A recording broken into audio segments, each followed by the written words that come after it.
U.S. Secretary of Energy Chris Wright has begun a visit to Poland. This is, among other things, the result of solicitations for the meeting from the office of the president. We, as a presidential team, so to speak, solicited him to come because we were concerned that things were not going very well with this investment, that there were simply massive delays there. After Donald Tusk and his team took over, they clearly started slowing down this investment as well as many others. Because Donald Tusk's team has been talking a lot since taking power in Poland about continuing programs started during the Law and Justice government. The problem is that it only talks. This is also the case with the nuclear power plants that the Americans were supposed to build in Poland. This is pushing the Americans out of Europe, Americans who are thousands of kilometers away to be here and actually defend us directly, also through soldiers.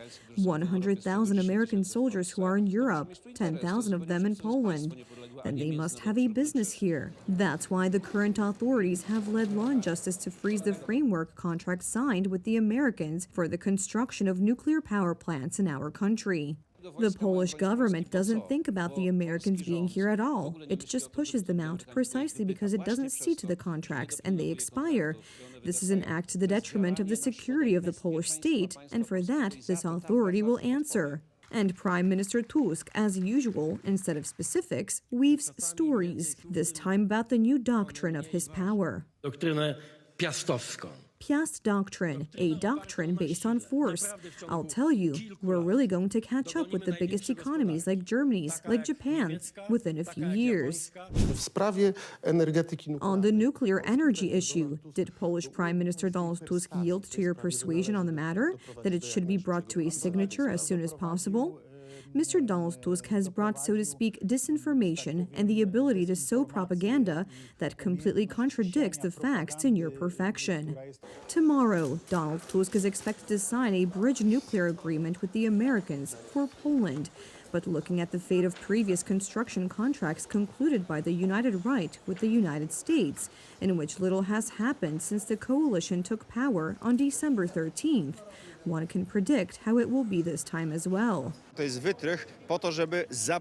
that? Because the Germans don't want there to be nuclear in Europe. They don't want there to be nuclear in Poland. The Germans are fighting nuclear power very strongly, and especially they are fighting the energy independence of Poland. Donald Tusk is trying to make up for it with some promises, prolonging the hopes of Poles for building a strong, secure Poland. All the more so because Tusk's traditional power ally is Germany, and the current prime minister has a strong track record of delaying contracts with the Americans. Today, such fundamental elements. One is the presence of the U.S. Army. The other is the base in Redzikowo. Two things that President Lech Kaczyński once spoke about when he said that it is fundamental at the moment for American military investments to be in Poland, because military investments are followed by military secrets, which are especially closely guarded. Because during the first government of the Civic Platform, at the beginning of the Tusk-Putin reset, when the former U.S. President George W. Bush in 2008 proposed to the late President Lech Kaczyński to build an installation in Poland to shoot down intercontinental missiles from Iran, Donald Tusk said the following at the time. He began the conversation after a very cordial introduction with a very simple question. But tell me, says President Bush, are you for or against the shield?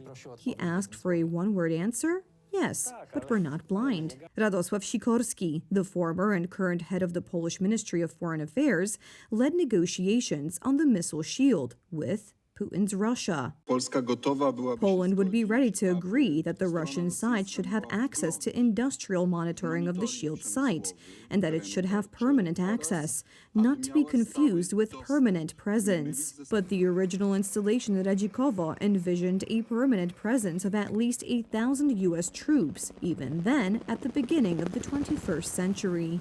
The same is true of arms contracts negotiated under the Law and Justice government. Because the Tusk government, as early as last June, despite promises to continue contracts, led to the expiration of the contract for the Polish-Korean consortium that was to produce K2 tanks in Poznań, and since taking power has done nothing about the purchase of 500 long-range HIMARS rocket launchers from the United States, despite the fact that the transfer of such a large amount of this equipment was agreed to by the U.S. Congress. Therefore, the stakes of the upcoming presidential election are very high. This is that alternative on May 18th, a safe Poland or Poland in danger. We must all be aware of this regardless of which political party we sympathize with. We must be aware that this is a choice between a Poland that is safe and a Poland in danger. I will lead you to a Poland that is safe. After the recent actions of the Berlin-dominated Brussels, it is well seen that Poland needs a return to proven allies from the United States. And that's also what this presidential election is about.